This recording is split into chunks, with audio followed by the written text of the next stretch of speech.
कि रजिस्ट्रियां ने जिहड़ियां ये भगवंत मान जी की सरकार ने नहीं रोकियां।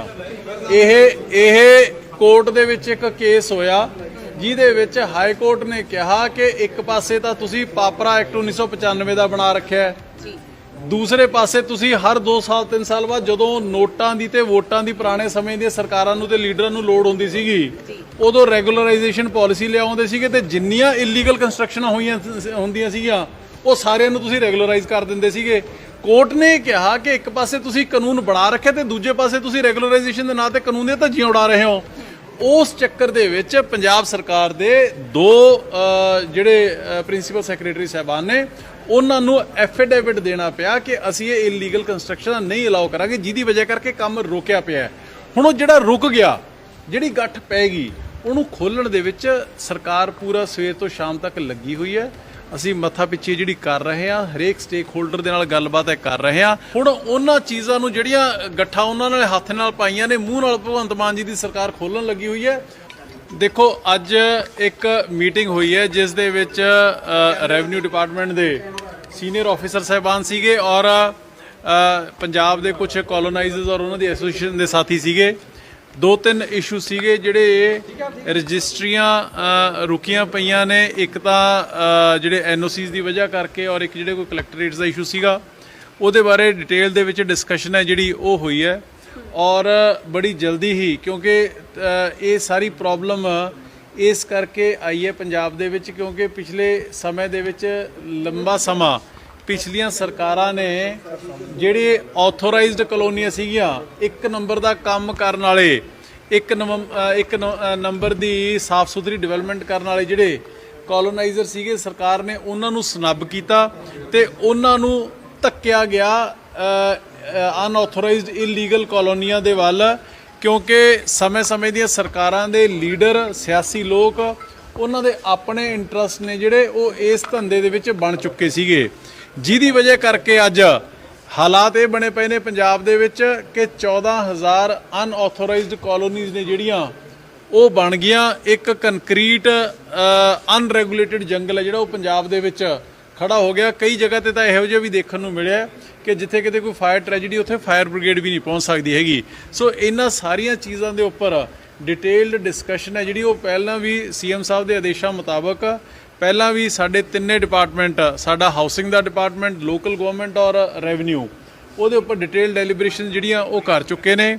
ਸੀਐਮ ਸਾਹਿਬ ਔਰ ਪੰਜਾਬ ਸਰਕਾਰ ਬੜੀ ਚਿੰਤਿਤ ਹੈ ਇਸ ਮਸਲੇ ਨੂੰ ਲੈ ਕੇ, ਕਿਉਂਕਿ ਇੰਨਾ ਕੁ ਮੈਸਅਪ ਔਰ ਇੰਨਾ ਕੁ ਗੁੰਝਲਦਾਰ ਪਿਛਲੇ ਸਮੇਂ ਦੇ ਵਿੱਚ ਸਿਆਸੀ ਲੀਡਰਾਂ ਨੇ ਕਰ ਦਿੱਤਾ ਕਿ ਉਹਨਾਂ ਨੂੰ, ਔਰ ਫਿਰ ਉਸ ਤੋਂ ਇਲਾਵਾ ਟੂ ਐਡ ਟੂ ਇਟ ਜਿਹੜੇ ਹਾਈ ਕੋਰਟ ਦੀਆਂ ਵੀ ਡਾਇਰੈਕਸ਼ਨਸ ਆਈਆਂ, ਜਿਹਦੀ ਵਜ੍ਹਾ ਕਰਕੇ ਇਹ ਜਿਹੜਾ ਰਜਿਸਟਰੀਆਂ ਦਾ ਕੰਮ ਸੀਗਾ ਉਹ ਰੁਕਿਆ।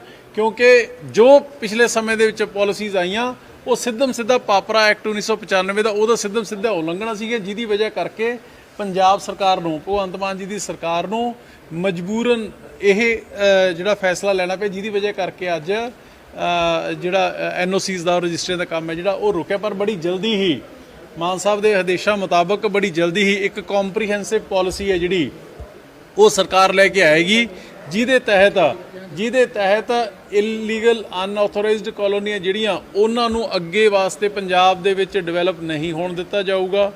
ਆਥੋਰਾਈਜ਼ਡ ਕਾਲੋਨੀਆਂ ਨੂੰ ਇਸ ਤਰੀਕੇ ਦੇ ਨਾਲ ਫੈਸਿਲਿਟੇਟ ਕੀਤਾ ਜਾਊਗਾ, ਇਸ ਤਰੀਕੇ ਨਾਲ ਉਹਨਾਂ ਦੀ ਸਹਾਇਤਾ ਕੀਤੀ ਜਾਊਗੀ, ਮਦਦ ਕੀਤੀ ਜਾਊਗੀ, ਉਹਨਾਂ ਦਾ ਸਿਸਟਮ ਇਹਨਾਂ ਟਰਾਂਸਪੇਰੈਂਟ ਤੇ ਸੁਖਾਲਾ ਕੀਤਾ ਜਾਊਗਾ ਤਾਂ ਕਿ ਉਹਨਾਂ ਨੂੰ ਘਰ ਬੈਠੇ ਨੂੰ ਸਾਰੀਆਂ ਪਰਮਿਸ਼ਨਸ ਮਿਲਣ ਤੇ ਸਾਰੇ ਰੂਲਸ ਐਂਡ ਰੈਗੂਲੇਸ਼ਨਸ ਦੇ ਨਾਲ ਅਰਬਨ ਡਿਵੈਲਪਮੈਂਟ ਜਿਹੜੀ ਉਹ ਹੋਵੇ।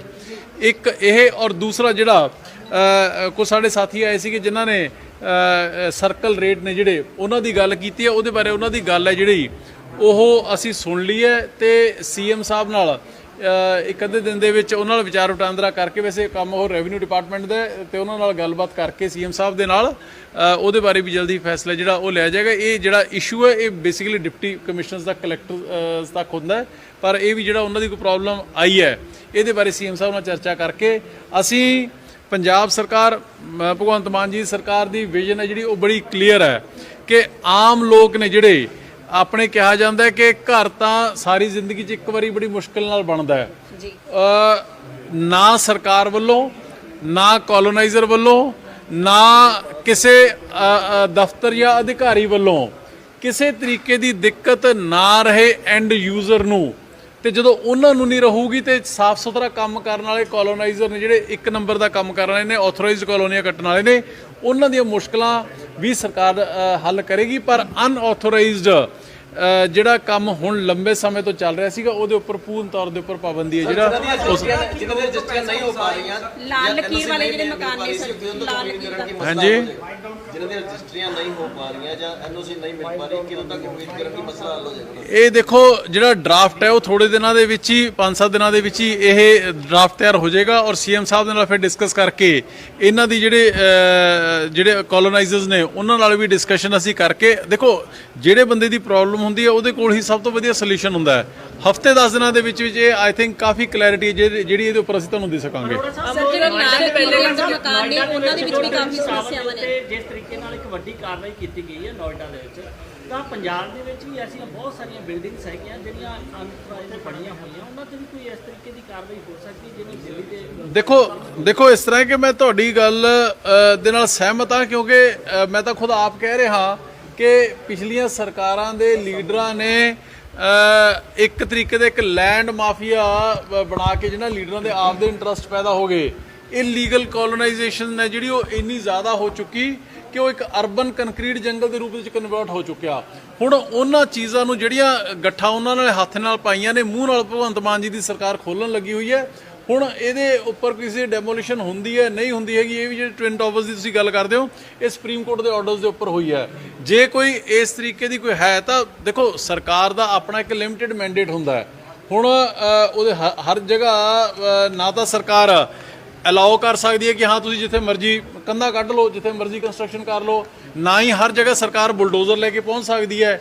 ਇਹ ਇੱਕ ਕਲੈਕਟਿਵ ਰਿਸਪੌਂਸਿਬਿਲਿਟੀ ਹੁੰਦੀ ਹੈ ਸਰਕਾਰ ਦੀ ਵੀ, ਲੋਕਾਂ ਦੀ ਵੀ, ਕੋਲੋਨਾਈਜ਼ਰਸ ਦੀ ਵੀ, ਅਧਿਕਾਰੀਆਂ ਦੀ ਵੀ, ਸਾਰੇ ਮੀਡੀਆ ਦੀ, ਸਾਰਿਆਂ ਦੀ ਇੱਕ ਕਲੈਕਟਿਵ ਰਿਸਪੌਂਸਿਬਿਲਿਟੀ ਹੈ ਕਿ ਇਹ ਹੁਣ ਤੱਕ ਜੋ ਮੈਸਅਪ ਸਿਸਟਮ ਕੀਤਾ ਇਹਨਾਂ ਨੇ ਉਹਨੂੰ ਆਪਾਂ ਹੌਲੀ ਹੌਲੀ ਦੁਰਸਤ ਕਰ ਲਈਏ, ਸਹੀ ਕਰ ਲਈਏ। ਸੋ ਇਸ ਕਰਕੇ ਸਰਕਾਰ ਉਹਦੇ ਲਈ वचनबद्ध जिसमें इलीगल कॉलोनीज को लीगल करने की बात की गई थी कि बाकायदा इलीगल कॉलोनीज को लीगल करने के लिए स्टेप उठाया था। मेरी आपको हाथ जोड़ के विनती है कि मेरे कान दो जरूर हैं लेकिन मुंह एक है। सुन लो सवाल दो तरफ से आ रहे हैं, मैं जवाब एक ही जैसे तो बताइए। ਅਮਰਜੀਤ ਸਿੰਘ ਸੰਧਵਾ ਦਾ ਨਾਮ ਵਿਜੀਲੈਂਸ ਜਾਂਚ ਦੇ ਵਿੱਚ ਜਿਹੜੀ ਗੱਡੀ ਹੈ ਕਿਹਾ ਜਾ ਰਿਹਾ ਕਿ ਭ੍ਰਸ਼ਟਾਚਾਰ ਦੇ ਪੈਸੇ ਨਾਲ ਜਿਹੜੀ ਖਰੀਦੀ ਗਈ ਹੈ, ਪੇਮੈਂਟ ਵਗੈਰਾ ਤੌਰ ਤੇ ਬੈਂਕ ਖਾਤੇ ਦੇ ਵਿੱਚ ਜਿਹੜੀ ਸਾਹਮਣੇ ਆਈ। ਦੇਖੋ ਇਸ ਤਰ੍ਹਾਂ ਹੈ ਕਿ ਅਮਰਜੀਤ ਸਿੰਘ ਸੰਧਵਾ ਦੀ ਜਿਹੜੀ ਗੱਡੀ ਦੇ ਅੱਜ ਖਬਰ ਮੈਂ ਵੀ ਪੜ੍ਹੀ ਹੈ ਪੇਪਰ ਦੇ ਵਿੱਚ, ਉਹ ਇਹਦੇ ਬਾਰੇ ਜੇ ਕੋਈ ਇਸ ਤਰੀਕੇ ਦੇ ਫੈਕਟਸ ਹੈਗੇ ਤੇ ਭਗਵੰਤ ਮਾਨ ਜੀ ਦਾ ਬੜਾ ਸਪਸ਼ਟ ਹੈ, ਬੜਾ ਕਲੀਅਰ ਹੈ ਕਿ ਜ਼ੀਰੋ ਟੋਲਰੈਂਸ ਟੁਵਰਡਸ ਕਰਪਸ਼ਨ ਹੈ। ਉਹ ਕੋਈ ਚਾਹੇ ਆਪਣਾ ਤੇ ਚਾਹੇ ਬੇਗਾਨਾ ਹੈ। ਪਹਿਲਾਂ ਵੀ ਇਹ ਭਗਵੰਤ ਮਾਨ ਜੀ ਦੀ ਸਰਕਾਰ ਬੜੇ ਲਾਊਡ ਐਂਡ ਕਲੀਅਰ ਤਰੀਕੇ ਦੇ ਨਾਲ ਤੇ ਐਕਸ਼ਨ ਦੇ ਨਾਲ ਇਹ ਕਲੀਅਰ ਕਰ ਚੁੱਕੀ ਹੈ। ਜੇ ਇਸ ਤਰੀਕੇ ਦੀ ਕੋਈ ਗੱਲ ਹੋਊਗੀ ਤਾਂ ਕੋਈ ਲਿਹਾਜ਼ ਨਹੀਂ ਹੋਊਗਾ। ਅਮਰਜੀਤ ਸੰਧਵਾ ਜਾਂ ਕੋਈ ਵੀ ਵਿਅਕਤੀ ਆਪਦਾ ਪੱਖ ਉਹਦੇ 'ਚ ਰੱਖ ਸਕਦਾ। ਪਰ ਜੇ ਇਹ ਗੱਲ ਜਿਹੜੀ ਤੁਸੀਂ ਕਹਿ ਰਹੇ ਹੋ, ਜੇ ਮੈਨੂੰ ਨਹੀਂ ਪਤਾ ਕਿ ਸਹੀ ਹੈ ਕਿ ਗਲਤ ਹੈ, ਮੈਂ ਕੋਈ ਇਨਵੈਸਟੀਗੇਟਿੰਗ ਆਫੀਸਰ ਥੋੜ੍ਹੀ ਹਾਂ, ਪਰ ਜੇ ਇਹ ਸਹੀ ਹੈ ਮੈਂ ਤੁਹਾਡੀ ਗੱਲ ਵੱਡੀ ਕਰਦਾ। ਤੇ ਅਮਰਜੀਤ ਸੰਧਵਾ ਜੀ ਉਸ ਸਮੇਂ ਦੀ ਗੱਲ ਹੈ 2019 ਔਰ 20 ਦੇ ਵਿੱਚ, ਜਦੋਂ ਅਮਰਜੀਤ ਸੰਧਵਾ ਜੀ ਕਾਂਗਰਸ ਦੇ ਵਿੱਚ ਗਏ ਹੋਏ ਸੀਗੇ। ਸੋ ਕਾਂਗਰਸੀਆਂ ਦੇ ਇੰਨਾ ਕੁ ਇੰਪੈਕਟ ਅਸਰ ਤਾਂ ਉਹਨਾਂ ਤੇ ਆਈ ਜਾਣਾ ਸੀਗਾ। ਸੋ ਇਸ ਕਰਕੇ ਮੈਨੂੰ ਨਹੀਂ ਪਤਾ ਸਹੀ ਹੈ ਕਿ ਗਲਤ ਹੈ। ਇਹ ਕਾਂਗਰਸ ਦੇ ਕਲਚਰ ਦੀ ਦੇਣ ਹੈ ਵੀ ਇੱਕ ਚੰਗੇ ਭਲੇ ਬੰਦੇ ਨੂੰ, ਇੱਕ ਸਾਫ਼ ਸੁਥਰੇ ਬੰਦੇ ਨੂੰ ਵੀ ਗਲਤ ਰਾਹ ਤੇ ਚਾੜ ਦਿੰਦੀ ਹੈ। ਅਰੋੜਾ ਸਾਹਿਬ, ਹੁਣ ਮੇਰੇ ਸਾਥੀ ਨੇ ਸਵਾਲ ਪੁੱਛਿਆ ਸੀਗਾ ਵੀ ਬਹੁਤ ਸਾਰੇ ਲੋਕਾਂ ਨੇ ਉਸ ਟਾਈਮ ਜਗ੍ਹਾ ਲੈ ਲਈ ਹੈ, ਪਲਾਟ ਲੈ ਲਏ, ਹੁਣ ਐਨਓਸੀ ਰੁਕੀਆਂ ਹੋਈਆਂ, ਰਜਿਸਟਰੀਆਂ ਰੁਕੀਆਂ ਹੋਈਆਂ ਨੇ, ਉਹਨਾਂ ਦਾ ਕੀ ਹੋਏਗਾ? ਕਿ ਉਹਨਾਂ ਤੋਂ ਫਿਰ ਤੁਸੀਂ ਖਾਲੀ ਕਰਾਓਗੇ? ਉਹਨਾਂ ਦਾ ਕੀ ਦੋਸ਼ ਹੈ? ਦੇਖੋ ਇਸ ਤਰ੍ਹਾਂ ਹੈ, ਉਹਨਾਂ ਦਾ ਕੋਈ ਦੋਸ਼ ਨਹੀਂ ਹੈਗਾ, ਪਰ ਜਿਹੜੇ ਲੋਕਾਂ ਨੇ ਗਲਤ ਕੰਸਟਰਕਸ਼ਨਾਂ ਕੀਤੀਆਂ ਨੇ, ਇਲੀਗਲ ਕਾਲੋਨੀਜ਼ ਕੱਟੀਆਂ ਨੇ, ਚਾਹੇ ਉਹ 'ਚ ਕੋਈ ਬਿਲਡਰ ਇਨਵੋਲਡ ਹੈ, ਚਾਹੇ ਉਹ 'ਚ ਕੋਈ ਅਫਸਰ ਇਨਵੋਲਡ ਹੈ, ਚਾਹੇ ਉਹ 'ਚ ਕੋਈ ਪੋਲੀਟੀਕਲ ਬੰਦਾ ਇਨਵੋਲਡ ਹੈ, ਆਫਟਰ ਆਲ ਕਿਸੇ ਨਾ ਕਿਸੇ ਦੀ ਅਕਾਊਂਟੇਬਿਲਿਟੀ ਤਾਂ ਬਣਦੀ ਹੈ ਨਾ ਜੀ। ਕਿਸੇ ਨਾ ਕਿਸੇ ਦੀ ਅਕਾਊਂਟੇਬਿਲਿਟੀ ਤਾਂ ਫਿਕਸ ਕਰਨੀ ਪਊਗੀ। ਖਾਲੀ ਕਰਾਵਾਂਗੇ ਨਹੀਂ ਕਰਾਵਾਂਗੇ, ਦੇਖੋ ਇਹ ਚੀਜ਼ਾਂ ਇੰਪ੍ਰੈਕਟੀਕਲ ਹੁੰਦੀਆਂ ਨੇ, ਇਹ ਚੀਜ਼ਾਂ ਹਾਈਪੋਥੈਟੀਕਲ ਹੁੰਦੀਆਂ ਨੇ। ਮੈਂ ਤਾਂ ਇਹ ਕਹਿਣਾ ਵੀ ਇੱਕ ਸਿਸਟਮ ਜਿਹੜਾ ਗੰਧਲਾ ਹੋ ਚੁੱਕਿਆ ਉਹਨੂੰ ਹੀ ਦਰੁਸਤ ਕਰ ਲਈ, ਇਹੀ ਬਹੁਤ ਵੱਡੀ ਗੱਲ ਹੋਊਗੀ। ਲੀਡਰਾਂ ਦੇ ਖਿਲਾਫ ਕਾਰਵਾਈ ਜਿਹੜੇ ਜੱਦੀ ਪੁਸ਼ਤੀ ਮਕਾਨ ਆ ਨਾ, ਲੋਕਾਂ ਦੇ ਜੱਦੀ ਪੁਸ਼ਤੀ ਮਕਾਨ ਨੇ ਜਿਹੜੇ ਲੰਬੇ ਸਮੇਂ ਤੋਂ ਰਹਿ ਰਹੇ ਨੇ ਲਾਲ ਲਖੀਰ ਦੇ ਅੰਦਰ ਨੇ, ਉਹਨਾਂ ਦੀਆਂ ਵੀ ਜਿਹੜੀਆਂ ਰਜਿਸਟਰੀਆਂ ਰੁਕੀਆਂ ਹੋਈਆਂ ਨੇ ਉਸ ਦੇ ਮੈਡਮ ਸਮਝੋ ਗੱਲ ਨੂੰ, ਮੈਂ ਤੁਹਾਨੂੰ ਦੱਸ ਕੇ ਹਟਿਆ ਕਿ ਰਜਿਸਟਰੀਆਂ ਨੇ ਜਿਹੜੀਆਂ ਇਹ ਭਗਵੰਤ ਮਾਨ ਜੀ ਦੀ ਸਰਕਾਰ ਨੇ ਨਹੀਂ ਰੋਕੀਆਂ। ਇਹ ਕੋਰਟ ਦੇ ਵਿੱਚ ਇੱਕ ਕੇਸ ਹੋਇਆ ਜਿਹਦੇ ਵਿੱਚ ਹਾਈ ਕੋਰਟ ਨੇ ਕਿਹਾ ਕਿ ਇੱਕ ਪਾਸੇ ਤਾਂ ਤੁਸੀਂ ਪਾਪਰਾ ਐਕਟ 1995 ਦਾ ਬਣਾ ਰੱਖਿਆ ਹੈ, ਦੂਸਰੇ ਪਾਸੇ ਤੁਸੀਂ ਹਰ 2 ਸਾਲ 3 ਸਾਲ ਬਾਅਦ ਜਦੋਂ ਨੋਟਾਂ ਦੀ ਤੇ ਵੋਟਾਂ ਦੀ ਪੁਰਾਣੇ ਸਮੇਂ ਦੀਆਂ ਸਰਕਾਰਾਂ ਨੂੰ ਤੇ ਲੀਡਰਾਂ ਨੂੰ ਲੋੜ ਹੁੰਦੀ ਸੀਗੀ, ਉਦੋਂ ਰੈਗੂਲਰਾਈਜੇਸ਼ਨ ਪਾਲਿਸੀ ਲਿਆਉਂਦੇ ਸੀਗੇ ਤੇ ਜਿੰਨੀਆਂ ਇਲੀਗਲ ਕੰਸਟਰਕਸ਼ਨਾਂ ਹੁੰਦੀਆਂ ਸੀਗੀਆਂ ਉਹ ਸਾਰਿਆਂ ਨੂੰ ਤੁਸੀਂ ਰੈਗੂਲਰਾਈਜ਼ ਕਰ ਦਿੰਦੇ ਸੀਗੇ। ਕੋਰਟ ਨੇ ਕਿਹਾ ਕਿ ਇੱਕ ਪਾਸੇ ਤੁਸੀਂ ਕਾਨੂੰਨ ਬਣਾ ਰੱਖਿਆ ਤੇ ਦੂਜੇ ਪਾਸੇ ਤੁਸੀਂ ਰੈਗੂਲਰਾਈਜੇਸ਼ਨ ਦੇ ਨਾਂ ਤੇ ਕਾਨੂੰਨ ਦੀਆਂ ਧੱਜੀਆਂ ਉਡਾ ਰਹੇ ਹੋ। ਉਸ ਚੱਕਰ ਦੇ ਵਿੱਚ ਪੰਜਾਬ ਸਰਕਾਰ ਦੇ 2 ਜਿਹੜੇ ਪ੍ਰਿੰਸੀਪਲ ਸੈਕਟਰੀ ਸਾਹਿਬਾਨ ਨੇ ਉਹਨਾਂ ਨੂੰ ਐਫੀਡੇਵਿਟ ਦੇਣਾ ਪਿਆ ਕਿ ਅਸੀਂ ਇਹ ਇਲੀਗਲ ਕੰਸਟਰਕਸ਼ਨ ਨਹੀਂ ਅਲਾਉ ਕਰਾਂਗੇ, ਜਿਹਦੀ ਵਜ੍ਹਾ ਕਰਕੇ ਕੰਮ ਰੋਕਿਆ ਪਿਆ। ਹੁਣ ਉਹ ਜਿਹੜਾ ਰੁਕ ਗਿਆ, ਜਿਹੜੀ ਗੱਠ ਪੈ ਗਈ, ਉਹਨੂੰ ਖੋਲਣ ਦੇ ਵਿੱਚ ਸਰਕਾਰ ਪੂਰਾ ਸਵੇਰ ਤੋਂ ਸ਼ਾਮ ਤੱਕ ਲੱਗੀ ਹੋਈ ਹੈ। ਅਸੀਂ ਮੱਥਾ ਪਿੱਛੇ ਜਿਹੜੀ ਕਰ ਰਹੇ ਹਾਂ, ਹਰੇਕ ਸਟੇਕ ਹੋਲਡਰ ਦੇ ਨਾਲ ਗੱਲਬਾਤ ਕਰ ਰਹੇ ਹਾਂ, ਉਹ ਗੱਠ ਨੂੰ ਖੋਲਣ ਦੇ ਵਿੱਚ ਥੋੜਾ ਸਮਾਂ ਲੱਗੂਗਾ। ਠੀਕ ਹੈ ਸਰ। ਤੁਹਾਡੀ ਇਮਤਿਆਜ਼ ਅਲੀ ਦੇ ਨਾਲ ਮੁਲਾਕਾਤ ਹੋਈ ਹੈ, ਕਿਸ ਬਾਰੇ ਹੋਈ ਤੇ ਕੀ ਕੁਛ ਹੈ?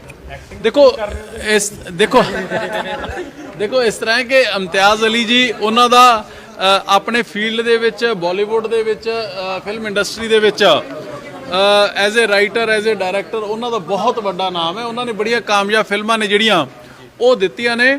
ਉਹਨਾਂ ਦੇ ਨਾਲ ਉਹ ਵੈਸੇ ਕਾਲ ਔਨ ਕਰਨ ਦੇ ਲਈ ਆਏ ਸੀਗੇ ਔਰ ਉਹਨਾਂ ਦੇ ਨਾਲ ਡਿਸਕਸ਼ਨ ਕਿ ਕਿਵੇਂ ਪੰਜਾਬ ਜਿਹੜਾ ਕਿ ਕਲਚਰਲੀ ਬਹੁਤ ਮਜ਼ਬੂਤ ਔਰ ਵਧੀਆ ਸੂਬਾ ਹੈ, ਜਿੱਥੋਂ ਦੇ ਕਲਚਰ ਦੇ ਵਿੱਚ ਬੜੀ ਵਾਈਬ੍ਰੈਂਸੀ ਹੈ, ਕਿਸ ਤਰੀਕੇ ਦੇ ਨਾਲ ਜਿਹੜਾ ਇੰਡਸਟਰੀ ਦਾ, ਫਿਲਮ ਇੰਡਸਟਰੀ ਦਾ ਔਰ ਕਲਚਰ ਨੂੰ ਕਿਸ ਤਰੀਕੇ ਨਾਲ ਪ੍ਰਮੋਟ ਕਰਿਆ ਜਾਵੇ ਪੰਜਾਬ ਦੇ ਵਿੱਚ, ਜਿਹਦੇ ਨਾਲ ਅੱਜ ਪੰਜਾਬੀ ਗਾਣੇ ਨੇ ਜਿਹੜਾ ਬਣਦੇ ਇੱਥੇ ਨੇ ਪਰ ਉਹ ਤੁਸੀਂ ਦੁਨੀਆ ਭਰ ਦੇ ਕਲੱਬਾਂ ਦੇ ਵਿੱਚ ਉਹ ਗੂੰਜਦੇ ਨੇ।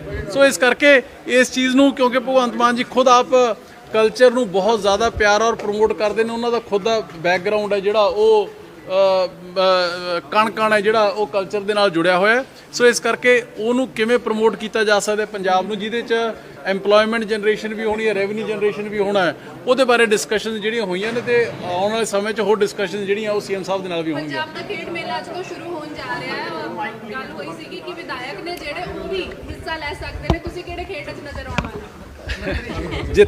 ਜਿੱਥੇ ਖੇਡਣ ਨੂੰ ਕਿਹਾ ਜਾਊਗਾ ਉੱਥੇ ਖੇਡ ਲਾਂਗੇ। ਸਿਆਸਤ ਖੇਡ ਰਹੇ